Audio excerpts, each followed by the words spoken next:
is joint work with my long-term collaborator, Blair Rajan, and Jakai Chen, who is a PhD student of mine at Berkeley, and he's since moved to the University of Hawaii.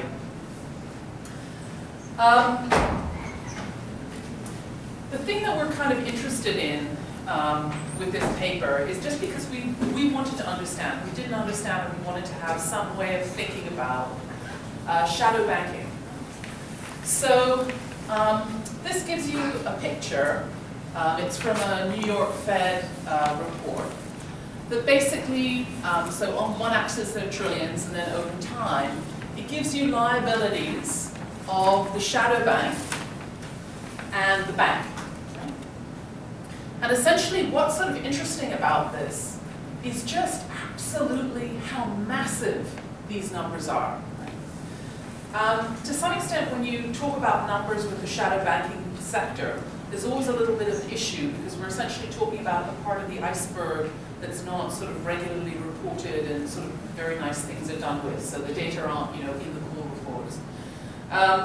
But basically, I think the general sense is these things, these assets or these liabilities are absolutely massive. And as we see over time, so this is the the US context, we have an increase, right? And obviously 2007, 2008, there was quite a large blip in the world.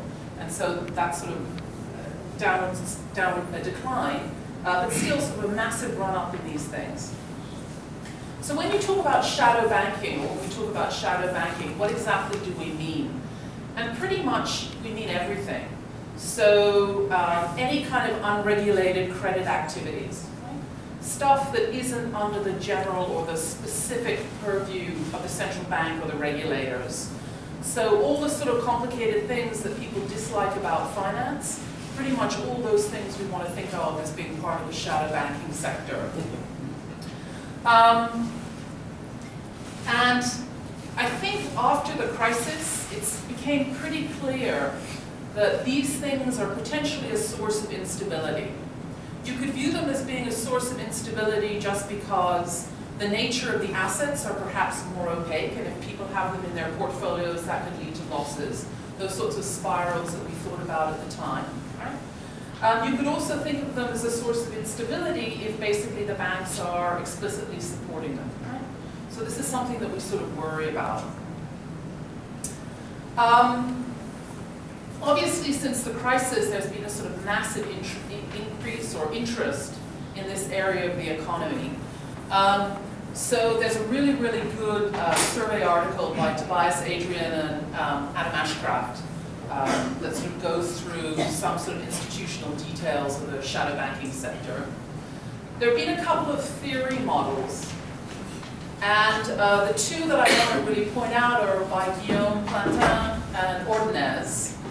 And so essentially both of these, you could argue what they're doing is they're trying to think about how shadow banking is more or less risky than the ordinary banking sector. So they're very much interested in sort of the risk transformation that you might see in the shadow banking sector. And so Guillaume comes up with the idea that maybe because we use claims to sort of make payments, it might be optimal to relax regulation in some circumstances, so there are conditions under which this might be true. Ordonez basically talks about, if there's too much regulation, that might inhibit risk-taking and that might be socially inefficient. There's some people like Janelia Schleifer and Vishny who basically talk about, well, if consumers are a little bit confused about what the tail risk looks like, if you have too much shadow banking, this could be a huge problem. Harris Oppenau talks about whether or not positive NPV projects will in fact be optimally financed, and if you have too much regulation, maybe they won't be.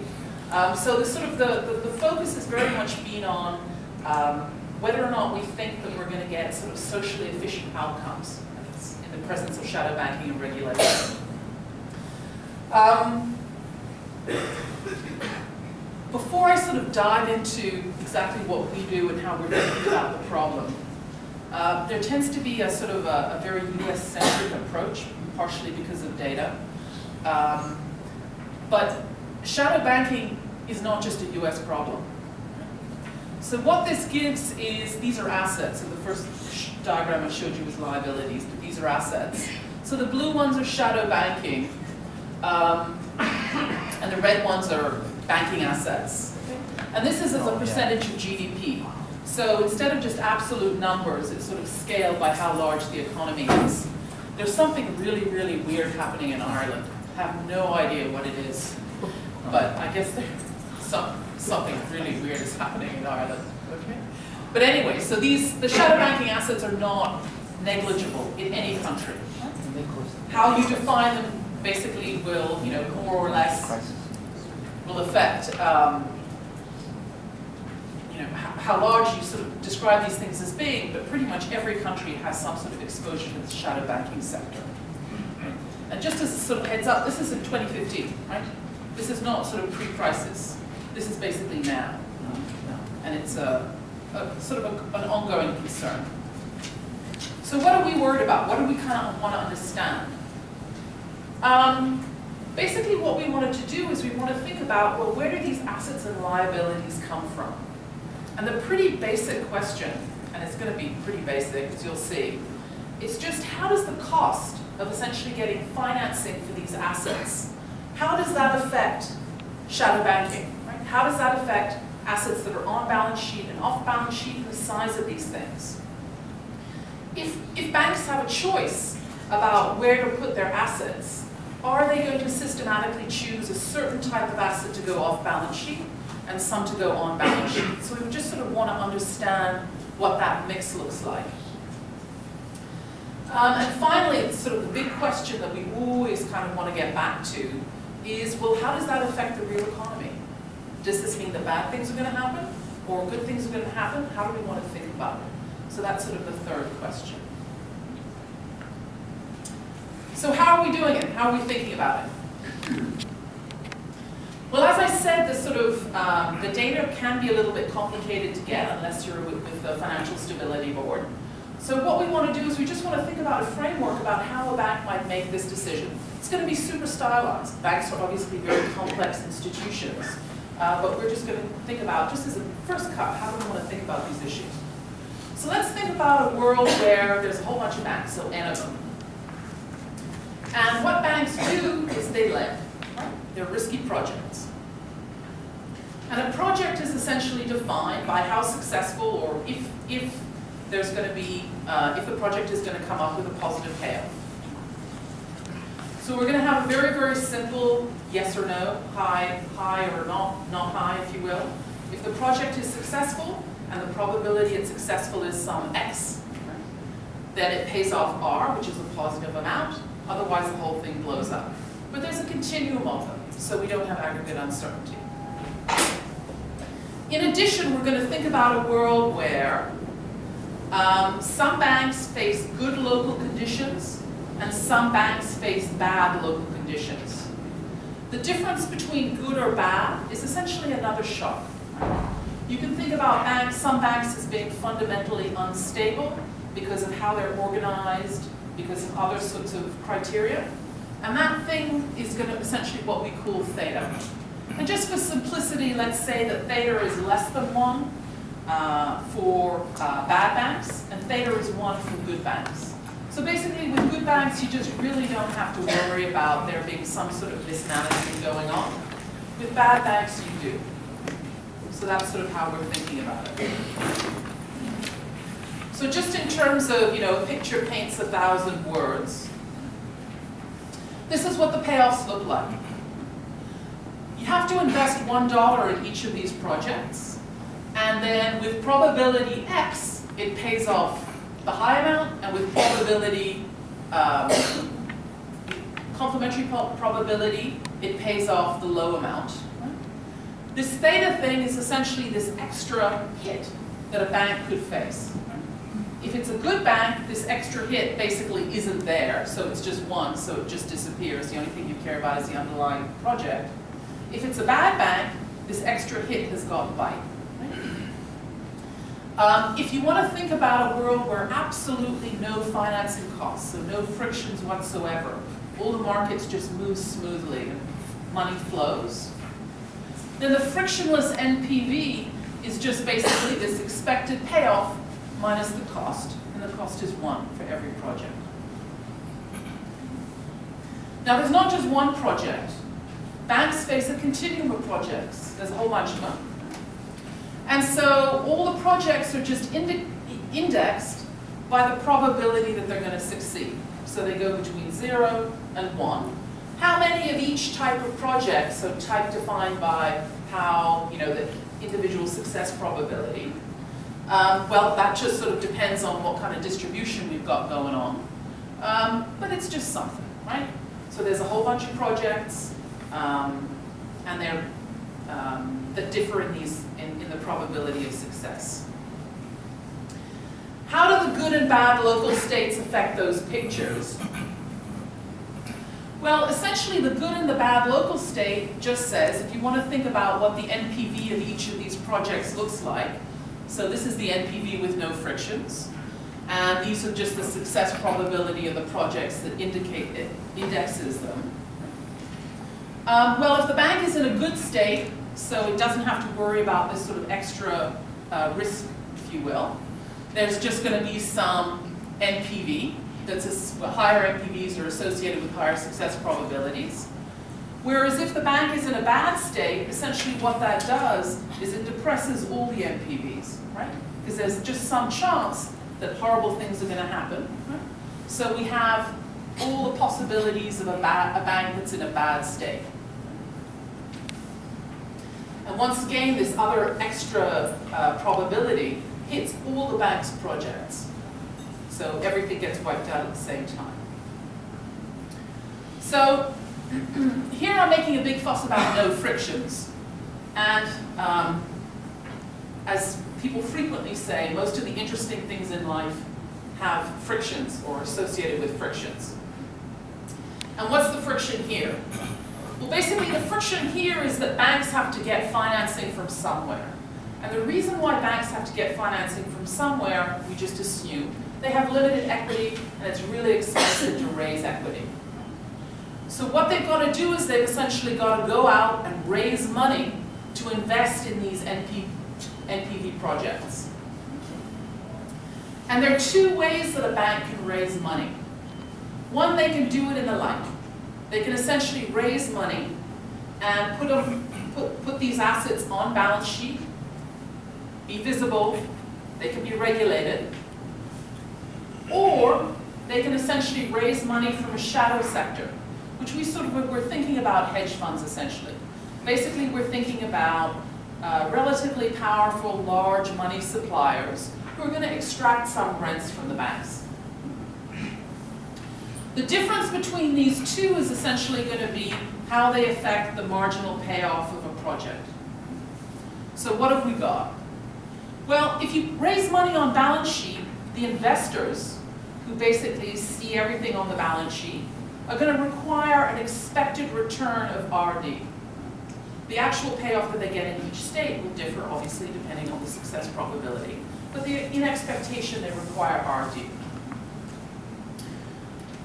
This thing is going to be a little bit more complicated. Basically, we're going to say that there's some sort of bargaining game that happens between the off-balance sheet financiers and the bank. And I'll get to that in just a sec. First things first, the stuff that we're more comfortable with. What if you raise money on balance sheet? Well, I said that there was an expected return that the investors require. That's the RD. In addition, because they're on balance sheet, they're subject to regulation. And the way we're thinking about regulation in this super, super simple one-period world, right? Well, two-period, I guess, today and tomorrow. It's dynamic, 2 periods. The regulator says, well, you know what? We want to make sure that you have enough assets to pay off in the case of bad things in expectation. So what we're going to do is we're essentially going to impose a liquidity constraint. Equivalently, in this kind of framework, it's a risk constraint. What does that mean?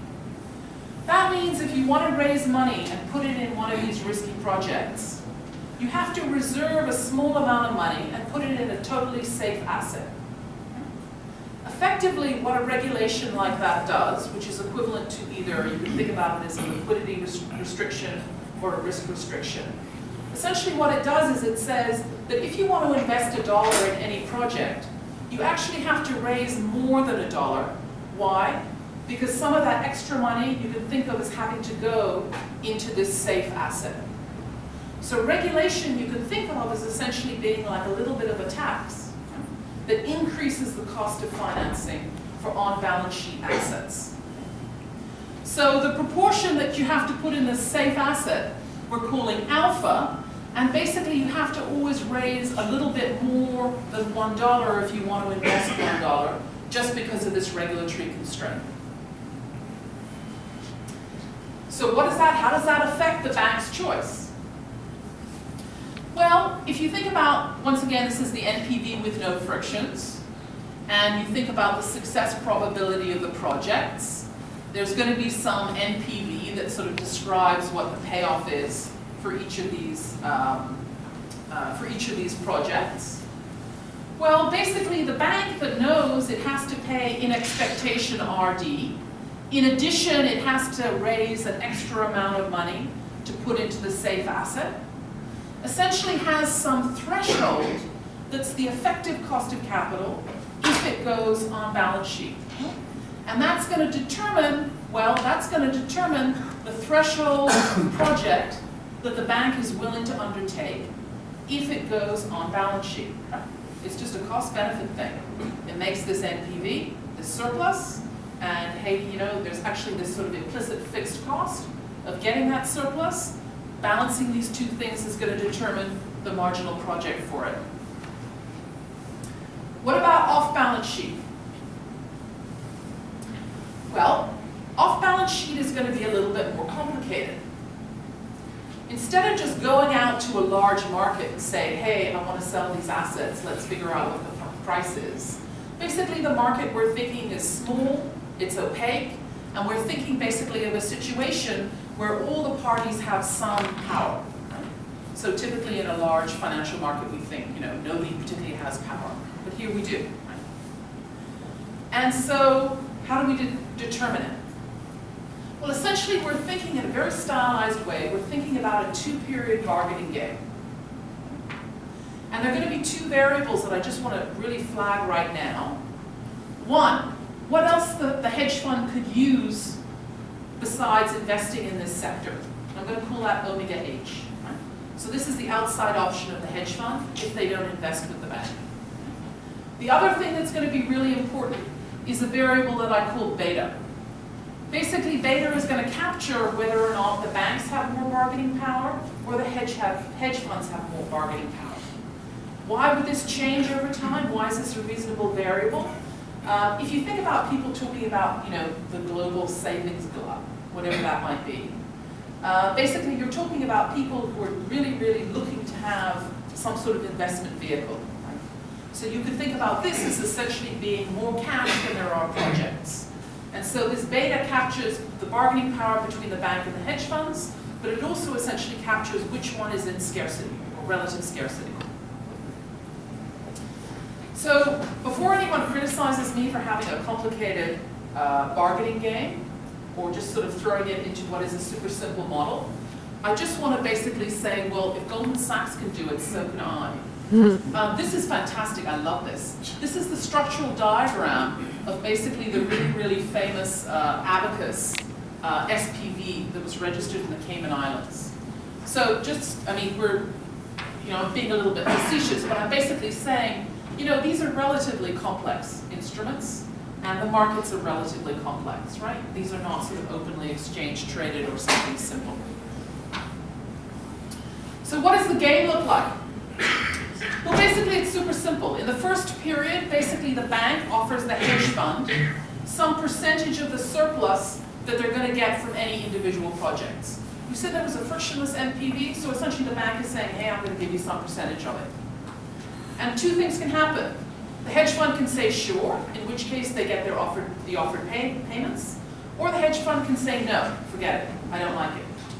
Well, if the hedge fund says no, I don't like it, then what happens? Well, essentially then nature draws an end to the game. So this probability beta basically says, well, sorry, this is it. Negotiation is over. And so this is, in this sense, This captures essentially how much bargaining power the bank has. So if this thing is 1, then basically after the bank makes a take it or leave it offer, essentially the game ends, so the hedge fund always has to accept everything. If this thing is not 1, if there's some probability it continues, then the hedge fund basically gets a chance to make an offer. And the hedge fund makes an offer and basically says, okay, let's split the surplus in a certain way, and the bank can either accept or reject. So if you solve this little game, what do you get? Well, basically you get a statement for the bank's payoff that depends on a couple of interesting variables. So the bank's payoff depends on this beta, which is essentially what the bank's bargaining power is. This thing here, this x theta I r minus 1, this is essentially the frictionless NPV. So this first term, this first bit is essentially the proportion of the frictionless NPV that the bank gets. And in addition, it depends on this omega h, which is, as I said, the outside option of the hedge fund. So essentially what this turns out, the solution to this bargaining game basically is made up of 2 components. This percentage of the surplus, so the bank is sharing the surplus with the hedge fund, and what's a fixed cost. Essentially, a fixed cost to entering this market. So in terms of the pictures that I did before, what's going on? Well, basically, if I go into the shadow banking sector, I have to share, if I'm a bank, I have to share some of the surplus with these hedge funds. And so effectively what that does is it kind of it shifts down what the NPV of the project is, or the NPV of the project to me, right? I have to give some of them to the hedge funds, so instead of the NPV or the surplus being something, it's a percentage of something.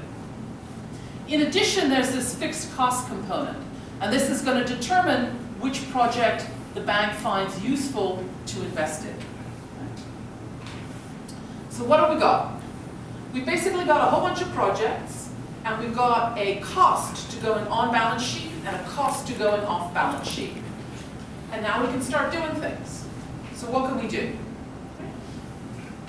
Well, basically you can say, okay, which project is going to be marginal on balance sheet and which project is going to be marginal off balance sheet. So you just sort of compare the costs of a particular type of financing with the payoff. And you can say, okay, if a project has this probability, then you know what, for everything above it, surplus is big, it's increasing, so I'm going to go on balance sheet. Similarly, you can do the same thing with the cost of going off balance sheet, and you can figure out the lowest project that you would accept if everything had to be financed off balance sheet through hedge funds. Right? The interesting thing, of course, is going to be the interaction between these two. So what do? We don't just find, the lowest possible project that you go off balance sheet. What we also find is we find a project where you're exactly indifferent between going on and off balance sheet. So the difference between the two, if I go on balance sheet, essentially I have to turn over some amount of money to the investors who, in expectation, want RD. In addition, basically because of this regulatory constraint, that imposes a cost. But you know what? Once I pay that per unit, I get the entire surplus of the project. That's what the bank's thinking. If they go off balance sheet, there's this small fixed cost that's essentially entering into this market, and they have to share the surplus with the hedge funds, right? They get some fraction of the surplus. So the banks basically balance these two things off. And what do we get? Well, basically, if the outside option of the hedge funds is really, really high, right? They have lots of investment opportunities, they're going to drive a tough bargain. Well, you know what? It's really not worthwhile to have an off-balance sheet sector. It's too expensive. In which case, everything is on balance sheet. If this is pretty low, if the hedge funds are willing to play, what does that mean? That basically means that you get both off-balance sheet and on-balance sheet financing. And the trick is that the off-balance sheet, basically you take the lower surplus projects just because the hedge fund is going to get part of them. The ones that are really, really high, have high surpluses, you want to put them on balance sheet because you're going to get all the rents that come from these projects. Once you have this sort of decision from the point of view of the bank, you can basically start talking about what the sizes, the relative sizes of the balance sheets are. And it's pretty easy. We know what the distribution of projects looks like. We know what these cutoffs are. So basically we can say, okay, this is the, I'm doing this on the screen in front of me. Oh yeah, that really helps, doesn't it? We can say, this is the size of the balance sheet, on balance sheet. This is the size off balance sheet. And there's some cutoff that basically defines the marginal project above which everything goes on balance sheet. What does that mean about balance sheets? What does that tell us about the world? Well, basically the off-balance sheet ones are the ones where you have to share the surplus with the hedge funds or the smart money. So these are going to be the ones that have a lower probability of success. One way of thinking about that is saying the average return of the off-balance sheet assets is going to be lower. Right? They're the worst ones. They're not as good. Probability of failure for off-balance sheet, higher. Right? These are the ones that have the lower probability of success. So the bad assets, because you're not getting all of the surplus, are going to be partially off-balance sheet.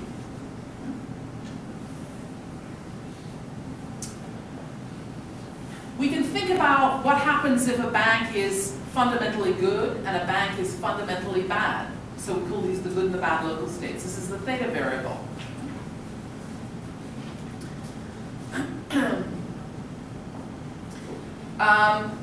The average probability across all assets is going to be much lower for the bad local state than a good local state. And basically because of this, if you think about economy-wide, if I count up each of the banks, and I look at the banks that are in the good local state and those that are in the bad local state, when the economy, on average, is doing badly, right? Well, the ratio of off-balance sheet to on-balance sheets is basically going to be higher. So when more banks are in a bad state, bad banks basically put more off-balance sheet. On average, when the economy is not doing well, the shadow banking sector is going to be larger. What else can we say? Well, it's sort of natural to sort of think about, well, what effect does regulation have in this world? Well, I said that if the regulator puts a liquidity or a risk requirement on these assets, that essentially looks like a tax. And basically, as this goes up, well, it's going to increase the size of the shadow banking sector because it becomes relatively cheaper to move assets off balance sheet. And this is sort of, I mean, a pretty sort of basic result. What's true is that this is going to be more extreme for a bad bank than a good bank. So the relative quality of assets that are off balance sheet gets worse, basically, as you increase any kind of liquidity requirement. Right? Bad banks are going to be more likely to move things off balance sheet. And this is something that we don't want to do. This is going to increase risk. The other thing that's perhaps also a little bit counterintuitive is basically the effect that regulation can have on the hedge fund sector. Right? I said one of the things that determined the bargaining outcome was essentially what else hedge funds could do with their money. Right? If they can do a lot of good things with their money, then basically it becomes pretty expensive to move things off balance sheet because they need that compensation. Let's suppose that you decide to regulate the hedge fund sector. Let's suppose that you decide to put reporting requirements or restrictions on what they can do. That's going to basically reduce the value of their outside option. That means that from the bank's point of view, it becomes cheaper to move things off balance sheet. So regulatory restrictions, essentially, that will affect the financing of off-balance sheet assets could lead to an increase in off-balance sheet activity, which perhaps is not the thing that we want. The other thing to think about is, I said that you might want to consider whether or not projects are scarce relative to the amount of funding.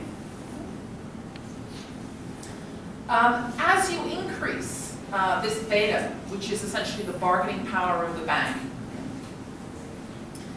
as this increases, you basically get an increase in off-balance sheet investment. So as the banks become stronger and stronger and stronger, essentially they're extracting more and more rents, and from their point of view, this will lead to more and more off-balance sheet activities. Okay? Even though the total investment that we see in this economy is not changing, you're going to see more off-balance sheet activities. So, sorry. In conclusion, what have I got here? This is a super simple model. But it's super simple because we just wanted to understand the trade-off between on-balance sheet and off-balance sheet financing. If there were absolutely no frictions in this economy, the way I've set it up, all banks are going to be positive, all these projects are positive NPV, we want the bank to take them on.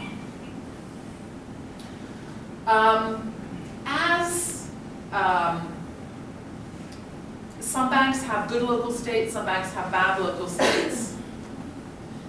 Anything that makes it more attractive for a bad local state to, say, move things off balance sheet, essentially what you're doing is you're increasing the amount of risk that the economy is exposed to. And that's something we want to think about. In this world, bank regulation only makes sense if there are financing frictions. But you have to be very, very careful about changing the relative sizes of these frictions, because that'll change the amount on and off balance sheet. In this world, the more productive assets, so the ones that are basically have a higher probability of success, these are the ones that are going to be on balance sheet. The stuff that's slightly worse, or much worse, is going to be off balance sheet. And that's just a function of how much surplus the bank gets. Any kind of regulation that affects the relative cost of these two methods of financing, in particular, anything that makes it more expensive for hedge funds to do business, potentially is going to increase the size of the shadow banking sector, because their relative bargaining position towards the banks changes. So those are my comments, and I'd love to have any questions that you might have. Please. So my understanding is, it's a clarification. Yeah. See, we are concerned about this bank, what you're saying, balance sheet banking, getting contaminated by the shadow banking. Yeah. In your model, really, it's like I can think about the bank as two parts.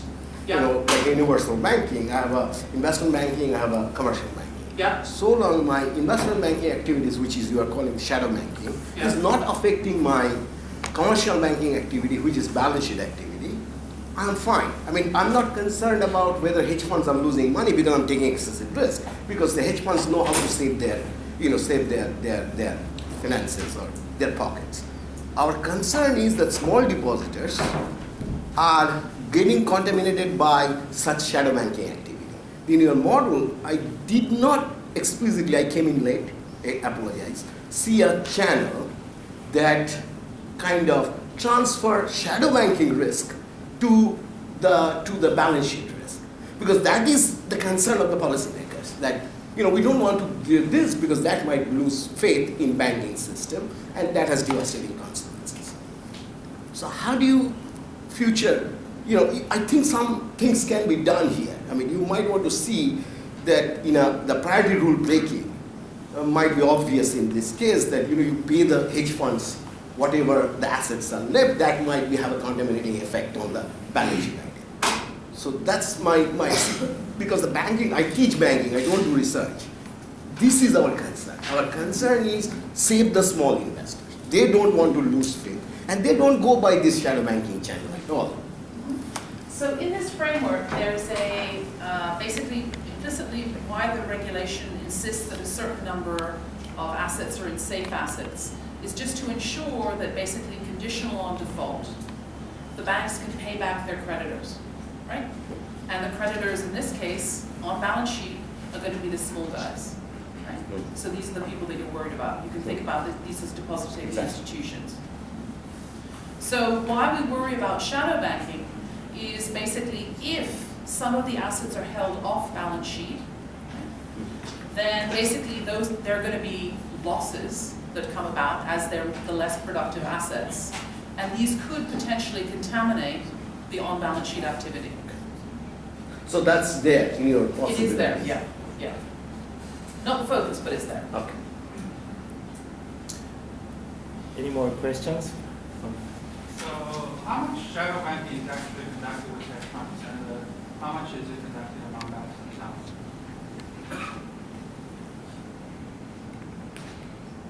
If anyone wants to come up with a percentage, would you like to come up with a percentage? 6 times they say, but nobody has really estimated because nobody knows the shadow bank. This is the thing. So one of the reasons of doing these exercises, especially because they're so simplistic really, is just because we're trying to figure out how big the iceberg is, right? And or the stuff below the water. And so we just need to have a way of thinking about comparative statics, what affects the size of the thing under the water, and just to give us some sense of what might be there. Would you care to comment? Yeah, you. No. We have quite a few experts who are very comfortable with the idea of shadow banking and are very well informed. So please